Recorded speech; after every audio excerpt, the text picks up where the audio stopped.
students, in the last video we have learnt about judicious previous part. Now we are going to start with the next part. The next part is what is the structure of the courts in India. आपके भारत में आपके courts की संरचना क्या है? Means संरचना का मतलब होता है बेटा वो कितने टाइप्स के हैं, उसके स्तर क्या हैं. आप सभी जानते हो कोर्ट के 3 टाइप्स होते हैं. पहला होता है निम्न, दूसरा होता है उच्च और तीसरा होता है सर्वोच्च. जो हमारी निम्न अदालत होती है उसे हम जिला अदालत भी कहते हैं. आपकी जो राज्य होते हैं वो जिला में बटे हुए होते हैं और जिला में जो है उस कोर्ट को बांटा जाता है. मीन्स अलग अलग जिले के अंदर क्या होती है, निम्न कोर्ट होती है जिसे हम जिला कोर्ट कहते हैं. ठीक है, सभी लोगों का ताल्लुक ज़्यादातर किस में होता है, जिला कोर्ट में. ज़्यादातर लोग जब भी कोई भी मामला डालते हैं तो सबसे पहले कहाँ डालते हैं, निम्न अदालत में, मीन्स जिला कोर्ट में. इसलिए हर राज्य में जो भी जिले हैं वहाँ पर एक जिलाधीश होता है जो उसका निर्णय लेता है.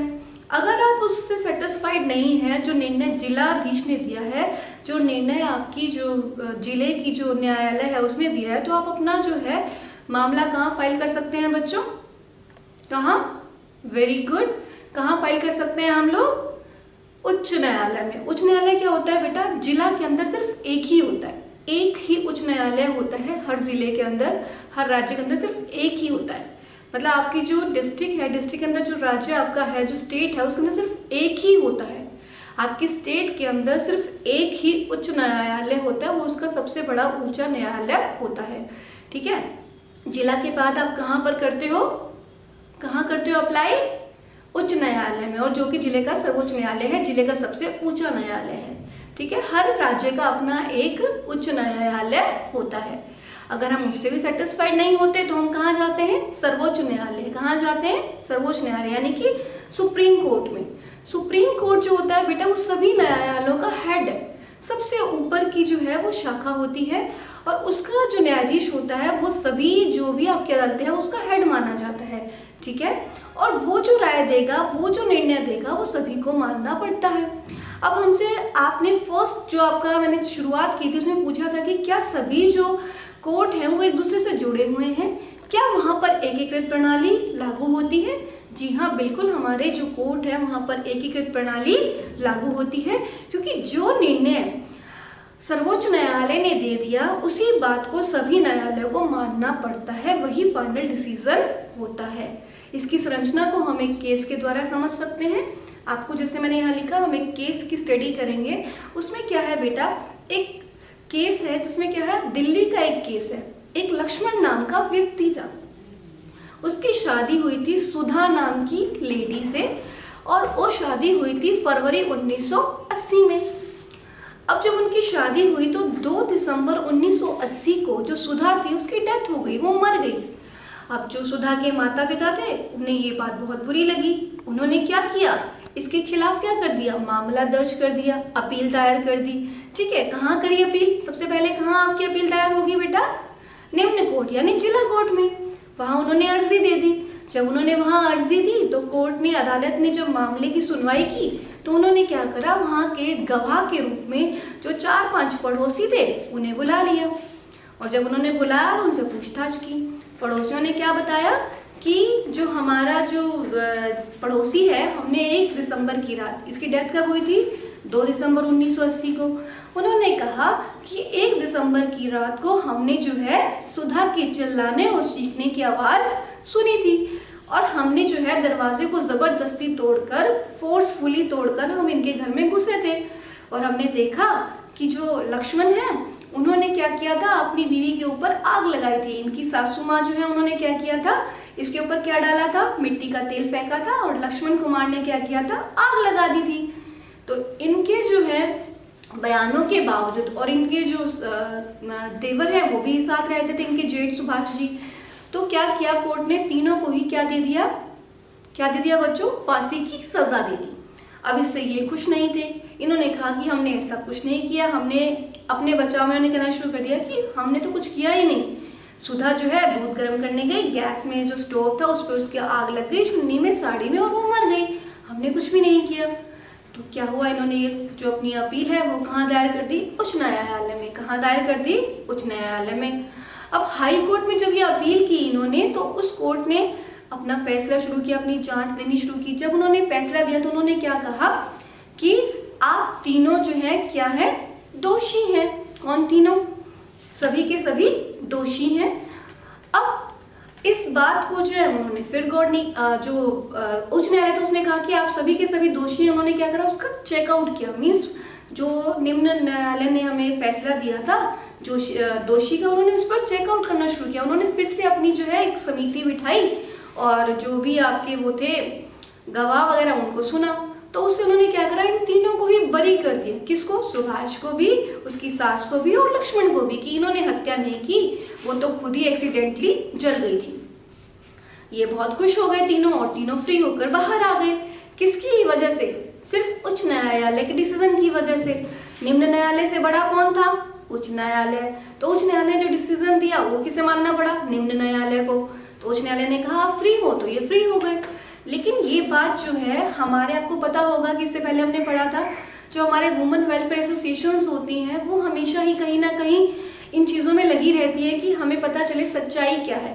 तो इन्होंने क्या करा, एक आपकी जो है Indian federation of women lawyers है, Indian federation of women lawyers, उन्होंने क्या करा बेटा, अपील की, एक याचना दायर की। कहाँ पर? सुप्रीम कोर्ट में, कि हम इस फैसले से सेटिस्फाइड नहीं है कि लक्ष्मण कुमार ने कुछ नहीं किया। हम मानते हैं कि लक्ष्मण कुमार ने क्या किया है, अपनी बीवी को जलाया है। तो हम चाहते हैं आप इस मामले की सुनवाई करो। अब सर्वोच्च न्यायालय ने फिर से अपील जो की थी उसके ऊपर काम करना शुरू किया। फिर से गवाह बुलाए गए, फिर से आपकी जो है याचना को सुना गया, काम को देखा गया। तो उन्होंने क्या न्याय दिया कि जो आपके लक्ष्मण कुमार हैं और जो उनकी मदर हैं वो दोनों ही दोषी हैं, लेकिन उनके जो वो है जेठ है सुभाष, वो क्या है, एक्यूज नहीं है, वो फ्री है। मतलब उन्होंने कोई भी गलती नहीं की है, उन्हें हम बरी करते हैं।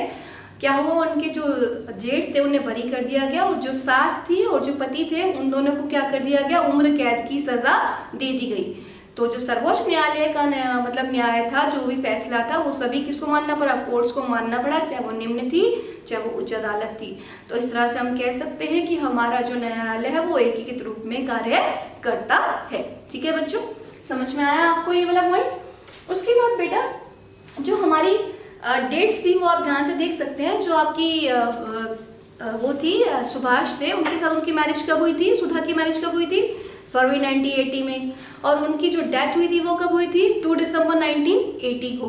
अब आप इसका कारण भी जानना चाहते होंगे कि भाई जो है ये डेथ हुई क्यों थी, जो उस पर ब्लेम लगा वो क्या ब्लेम था। वो ब्लेम ये था कि बेटा उसके जो पति थे वो ये चाहते थे कि जब इनका पहला बच्चा होगा तो इन्हें मोटी रकम दहेज में लानी पड़ेगी।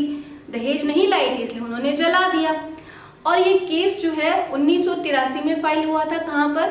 हाई कोर्ट में। सुप्रीम कोर्ट में कब फाइल हुआ था? 1985 में। ठीक है बेटा, क्लियर है आपको ये पॉइंट?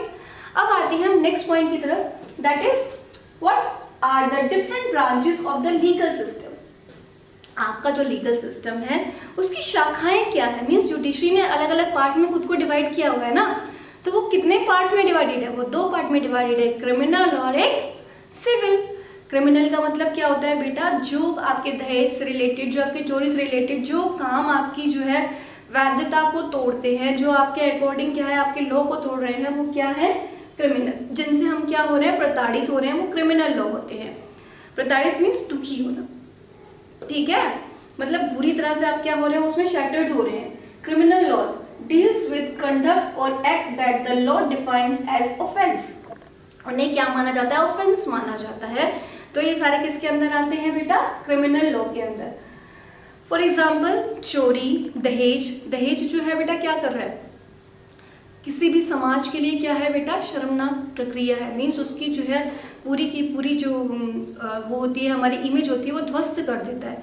तो इसलिए ये क्या है, हमारे क्रिमिनल लॉ है। ठीक है, तो अब जो आपने देखा कि हमारे क्रिमिनल लॉ जो होते हैं उसमें क्या होता है बेटा, आपको एक FIR लॉन्च करानी पड़ती है, फर्स्ट इंफॉर्मेशन रिपोर्ट लिखवानी पड़ती है।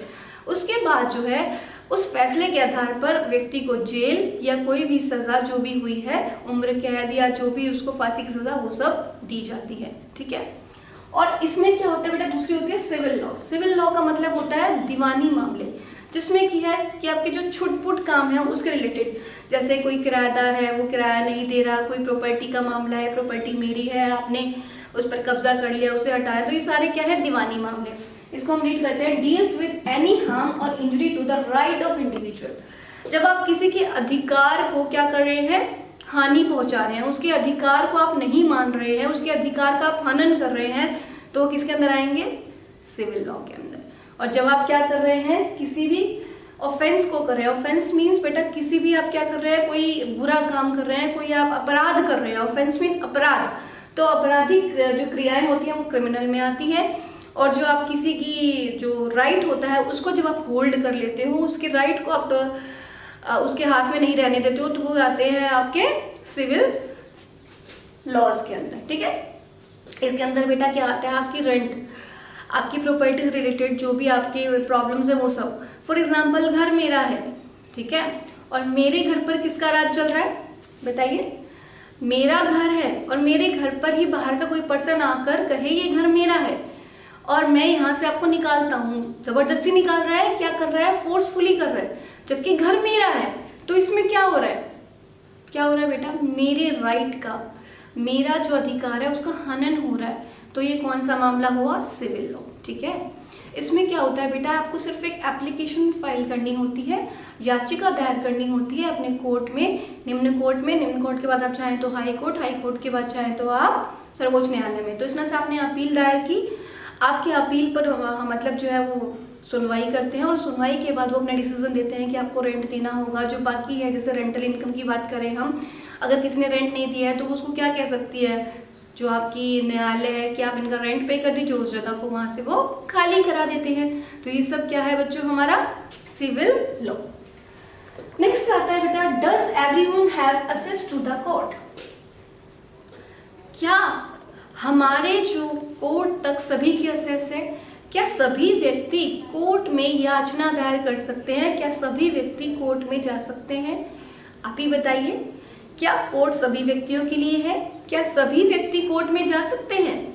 जी हाँ, सभी व्यक्ति कोर्ट में जा सकते हैं, लेकिन एक गरीब व्यक्ति, अब अधिकार तो सबको मिल गया, लेकिन एक व्यक्ति जो कि मजदूरी करके घर चलाता है, अगर वो रोज कोर्ट के चक्कर काटेगा और जो कागजी कार्रवाई है अगर वो उसे करनी नहीं आती, तो क्या वो कोर्ट जा पाएगा? नहीं जा पाएगा। एक मजदूर है, बेचारा गरीब है, उसे पढ़ना नहीं आता, उसे पता नहीं कि याचिका कैसे दायर होती है, कितना समय लगेगा, कितने पैसे लगते हैं, आपको पता है वकील को हायर करने में, तो क्या वो जो है अपने कोर्ट में जा सकते हैं अपनी समस्या को लेकर? नहीं। लेकिन गवर्नमेंट ने क्या किया, आप नहीं जा सकते, लेकिन आपके बिहाफ पर कोई और जा सकता है। इसके लिए इन्होंने क्या निकाला, एक PIL, क्या निकाल दिया बेटा, PIL। PIL का मतलब होता है पब्लिक लिटिगेशन। ठीक है, अब पब्लिक लिटिगेशन क्या है बेटा, इसमें क्या है, जो भी आपके बिहाफ पर दूसरे लोग हैं वो क्या कर सकते हैं, आपके लिए याचना दायर कर सकते हैं। आपने देखा होगा कि जो आपके फेडरेशन के लोग होते हैं, जो सहायक समितियां होती हैं, वो क्या करते हैं बेटा, क्या करते हैं, जो आपकी प्रॉब्लम है उसके जो है रिलेटेड याचिका किसी कोर्ट में डाल देते हैं। जैसे आपको याद हो, बिहार में बंधुआ मजदूर थे, तो बिहार में जो बंधुआ मजदूर थे उन्हें क्या किया गया, छुड़वाया कैसे गया था, PIL के द्वारा, इस याचिका के द्वारा। जो आपकी संस्था थी उसने क्या करा था बेटा, उस संस्था ने उन लोगों के लिए याचिका लिखी और कोर्ट में दायर कर दी PIL को, और उससे क्या हुआ कि वहाँ के जो बंधुआ मजदूर थे उन्हें छुड़ा लिया गया। और दूसरा, मिड डे मील स्कीम के बारे में तो आप सभी जानते हैं कि आपके जो सरकारी स्कूल्स हैं वहाँ पर मिड डे मील स्कीम चल रही है इस समय। वो मिड डे मील स्कीम किस लिए शुरू हुई थी, वो मिड डे मील भी PIL के थ्रू ही हुई थी। उन्होंने कहा था कि धारा 21 के अनुसार जीवन का अधिकार है, और अगर जीवन का अधिकार है तो हमें क्या है, खाने का अधिकार भी मिलना चाहिए। तो इसलिए उन्होंने कहा कि गरीब लोग जो है वो खाने के अभाव में मर रहे हैं, तो इसलिए उन्होंने क्या करा, mid day meal scheme start कराई थी। इसके बाद बेटा एक और केस हमारा था ओलिया से रिलेटेड। उन्होंने क्या बेटा, एक जगह की म्यूनिसिपल, बॉम्बे म्यूनिसिपल कमेटी है जिन्होंने झुग्गी झुपड़ी वाले लोगों को हटाने की कोशिश की थी। उन्होंने कहा कि झुग्गी झुपड़ी से जो है इनको हटा देना चाहिए, क्योंकि ये हमारे यहाँ की गंदगी ज़्यादा फैलाते हैं। जबकि वो लोग क्या है, गरीब हैं, आजीविका कमाने के लिए यहाँ रहते हैं, रहने की जगह नहीं है तो झुग्गी झोपड़ी बनाते हैं। तो इससे रिलेटेड जो है एक न्याय आया कि आप जो है किसी को भी इस तरह से नहीं हटा सकते, क्योंकि वो उसको आजीविका का साधन है। अगर जीने का साधन हमें दे रहे हो आप, तो आजीविका के लिए मैं रहने का साधन भी तो चाहिए, मैं कहाँ रहकर, घर मेरे पास है नहीं, यहाँ मैं यहाँ पे रेडी लगाती हूँ, लेकिन घर बनाने के मेरे पास पैसे नहीं है, तो क्या मैं झुग्गी में नहीं रहूँगी? अगर आप मुझे वहाँ से हटा दोगे तो मैं आजीविका नहीं प्राप्त कर पाऊंगी, और आजीविका नहीं प्राप्त कर पाऊंगी तो मैं जिंदा भी नहीं रह पाऊंगी। तो हमारे कॉन्स्टिट्यूशन हमें क्या राइट दिया है? लाइफ का राइट दिया है ना। तो इसी के अंडर ही आपका क्या आता है? आजीविका, लाइवलीहुड का राइट टू लाइवलीहुड भी आपका आता है। किसके अंदर? राइट टू लाइफ के अंदर। तो ये केस आप अपनी बुक में पढ़ सकते हैं बेटा। अब मैं समराइज करती हूँ आपके सारे टॉपिक्स को, आपको समझ में आ गया होगा।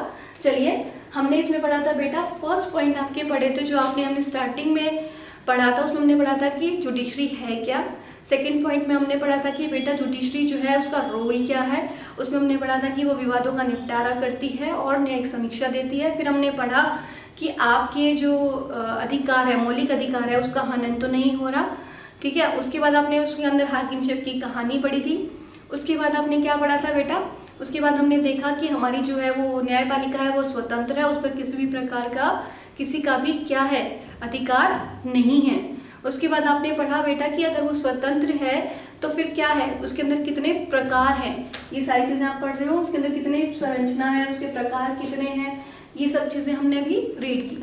अब मैं इससे रिलेटेड आपसे कुछ क्वेश्चंस पूछने जा रही हूँ जिनके आंसर्स मैं आपसे चाहूँगी। बेटा फर्स्ट क्वेश्चन, आपने एक केस के बारे में पढ़ा था, पहला केस जो कि आपने लक्ष्मण के बारे में पढ़ा था। लक्ष्मण की वाइफ का नाम क्या था? सुधा। Very good. उसकी शादी कब हुई थी? फरवरी 1980 में। ओके। उसका जो फाइनल केस था, सुप्रीम कोर्ट में जो केस लड़ा गया था, वो कौन सी डेट को लड़ा गया था? 1985 को। ओके। आपके जीवन का अधिकार आपके संविधान ने कौन से आर्टिकल में दिया है? आर्टिकल 21। किस में दिया है बेटा? आर्टिकल 21। ओके। सबसे ऊंची अदालत कौन सी है? Supreme court. क्या सुप्रीम कोर्ट का जो फैसला होता है वो सभी को मानना होता है? जी हाँ, सुप्रीम कोर्ट का जो फैसला होता है वो सभी को मानना पड़ता है, ठीक है। If you find any problem regarding your video, regarding your chapter, you can make a call to me on my number I have flashed on your WhatsApp, ठीक है बेटा। अगर आपको इस लेसन को समझने में कोई दिक्कत, कोई परेशानी आती है तो आप मुझे मेरे नंबर पर कॉल करके पूछ सकते हैं। थैंक यू वेरी मच बेटा। We will meet in the next video. Thank you, bye bye.